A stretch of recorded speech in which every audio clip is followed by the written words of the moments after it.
बुध देव को बुद्धि का कारक कहा गया है, इंटेलिजेंसी का कारक कहा गया है और लगभग पिछले 70 दिनों से बुध देव अपनी नीच राशि मीन राशि में विराजमान थे। लेकिन अब बुध का राशि परिवर्तन हो चुका है और बुध का ये राशि परिवर्तन अगले 23 मई तक इन दो राशियों के लिए, सिंह और कन्या राशि के जातकों के लिए किस तरह के प्रभाव देंगे, चलिए जानते हैं विस्तार से। जय माता दी दोस्तों, आप सभी का स्वागत है हमारे YouTube चैनल अमृता एस्ट्रो में।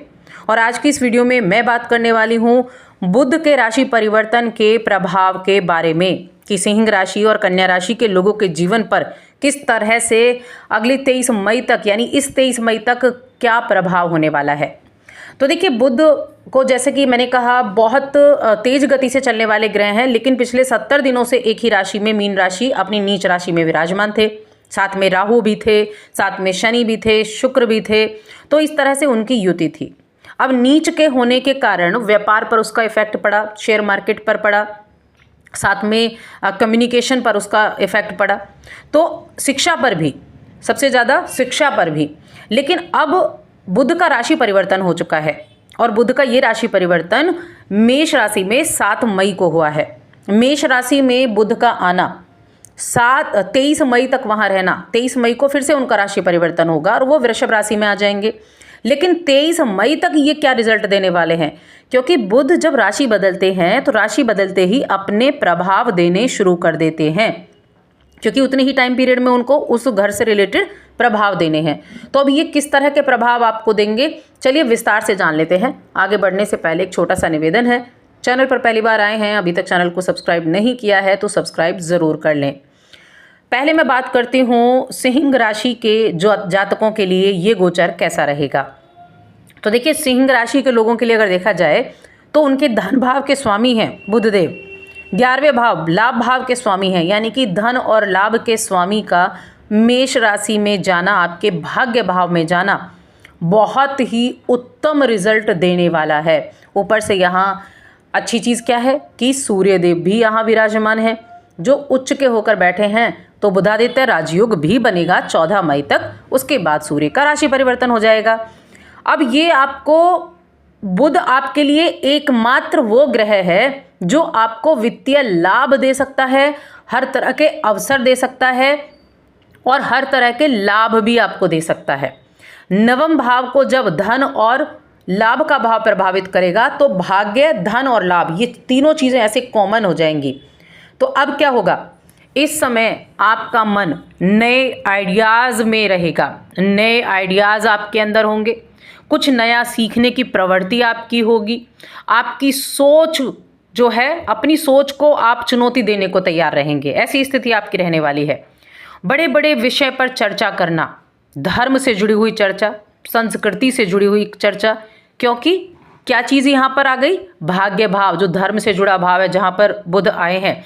और चर्चा, क्योंकि ये संवाद के कारक हैं, ये वाणी के कारक हैं, कम्युनिकेशन के कारक हैं, बुद्धि के कारक हैं, यानी व्यक्ति को इतना चतुर बना देना कि जितना ज्ञान नहीं है उससे ज़्यादा चीज़ों पर चर्चा कर लेना, और या ज़िंदगी का असली मतलब क्या है ये आप जान पाएंगे।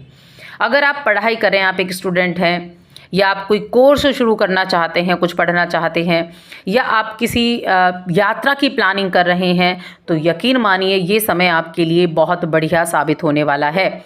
नई नई चीज़ों को सीखने का मौका, नई नई चीज़ों को अनुभव करने का मौका मिलेगा। आपकी भूख भी बढ़ेगी, इन चीज़ों को सीखने की भूख, ये उस वाली भूख की मैं बात कर रही हूँ, क्योंकि इस दौरान आप अपनी जो राय है ना वो बहुत जल्दी बना सकते हैं। और अगर किसी की सोच आपसे अलग हुई तो बहसबाजी भी हो जाएगी और उस बहसबाजी में आप आगे वाले को जीतने नहीं देंगे। तो इसलिए कोशिश करें कि दूसरों की बात भी खुले मन से सुने, सिर्फ अपनी ना कहें, सामने वाले की बातों को भी सुने, क्योंकि बहुत टॉकेटिव आप होने वाले हैं।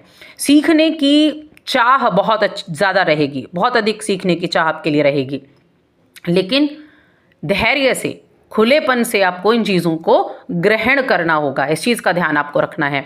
अब देखिए, यहाँ ये आपके 8वें भाव में थे, 8वें भाव जो कि अच्छा भाव नहीं कहा जाता है, मीन राशि में थे जब ये पीड़ित थे, और राहु का प्रभाव भी था। तो धन के मामले में थोड़ी बहुत कहीं ना कहीं तनाव आपको देखने को मिलता, लेकिन अब इन सभी चीज़ों से राहत मिल जाएगी। ये समय आप अपने खर्चों और अपनी आर्थिक स्थिति, इनको लेकर आपके मन में स्पष्टता रहेगी। इस राशि के जो जातक किसी तरह टीचर हैं, शिक्षक हैं और साथ में ट्रेनर भी हैं, वकील हैं, इस तरह का काम करते हैं, काउंसलिंग करते हैं, काउंसलिंग का काम है, तो बुध आपके नवम भाव में आने से आपको दूसरों को प्रभावित करने में आप सक्षम हो पाएंगे, बड़े अच्छे से लोगों को समझा पाएंगे। ये समय परिवार के साथ किसी तीर्थ यात्रा पर घूमने का भी हो सकता है, क्योंकि नवम भाव आपके धार्मिक यात्राओं को भी दिखाता है, तो कोई तीर्थ स्थल पर जा सकते हैं, घूमने फिरने की योजना बना सकते हैं। और बुध की जो आपके तीसरे भाव पर दृष्टि पड़ रही है, छोटे भाई बहनों का सहयोग भी आपको दिलाएगी, क्योंकि वो छोटे भाई बहनों का घर है, कम्युनिकेशन का भी है, मीडिया का भी है, तो इन लोगों को बहुत अच्छे रिजल्ट देखने को मिलने वाले हैं, भाग्य आपका साथ देने वाला है। और ये पिता का हाउस भी है, तो पिता के साथ भी आपके रिश्तों को आप मजबूत करते दिखाई देंगे, पिता का सम्मान भी करेंगे। उपाय क्या करना है? अपने पिता को कोई भी हरे रंग की चीज़ उपहार में देनी है, पहली चीज़, और पक्षियों को दाना डालना है, ये उपाय आपको करना है। अब बात करते हैं कन्या राशि के बारे में कि कन्या राशि के जातकों के लिए कैसा रहेगा। तो देखिए, कन्या राशि के लोगों के लिए उनकी राशि के स्वामी बनते हैं बुध देव, और ये गोचर आपके 8वें भाव को सक्रिय करेगा, यानी कि राशि के स्वामी 8वें भाव में जाने वाले हैं। अब ये हैं 10वें भाव के स्वामी भी, करियर भाव के स्वामी भी हैं, और इस अभी अब से पहले क्या था कि 7वें भाव में नीच के थे, राहु के प्रभाव में थे, तो ये स्थिति उनसे बेहतर है। बेशक 8वां भाव चुनौतियां दिखाता है, अचानक से होने वाली घटनाएं दिखाता है, लेकिन उस भाव से अच्छी स्थिति है। अब यहाँ क्या रहेगा, मैं उन क्षेत्रों की बात करती हूँ जिन क्षेत्रों में आपको लाभ मिलेगा।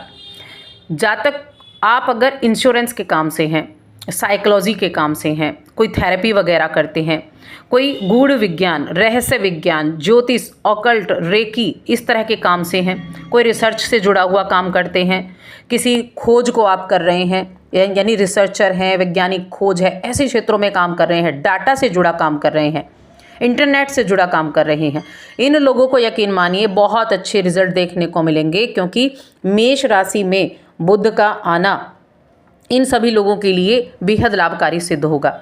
नए नए उन्नति के नए नए अवसर मिलेंगे।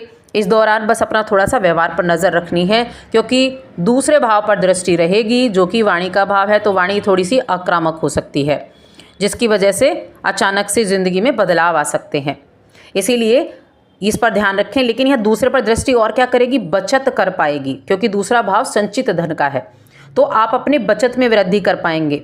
साथ में खर्चे भी दिखाई देंगे, क्योंकि 8वां भाव प्रभावित है, तो खर्चे भी होते हुए दिखाई देंगे। लेकिन फिर भी मैं कहूँगी इनकम टैक्स, लोन, इस किसी से मिला हुआ पैसा, ये चीज़ें आपके लिए अच्छी रहने वाली हैं। आपकी कोई पुरानी कोई दबी हुई भावना आपके सामने आ सकती है, जो आप लोगों के सामने खुलकर व्यक्त कर पाएंगे, क्योंकि जो बुध है ना, वो एक कम्युनिकेशन, एक संवाद का जरिया है, संवाद के कारक हैं, तो अपनी खुलकर आप बातें लोगों के सामने रख सकते हैं। इस समय आप फैसले भी जल्दी ले सकते हैं, खासकर पैसों से जुड़ा हुआ, क्योंकि दूसरा भाव है, दूसरे भाव को देख रहे हैं, इसलिए ये ज़रूर आपको सलाह है कि कोई भी आप फैसला लेते हैं पैसों से जुड़ा हुआ, अच्छी तरह सोचें, समझें, किसी साथ और को भी इन्वॉल्व करें, तब सलाह लें। रिश्तों में थोड़ी सी नरमी बरतें, क्योंकि रिश्तों के लिए नरमी बरतनी अच्छी बात है। सीधी बात करना अच्छा है, लेकिन टकराव से बचना है। कई बार जब हम सीधी बात करते हैं ना, तो वो टकराव का कारण बन जाती है।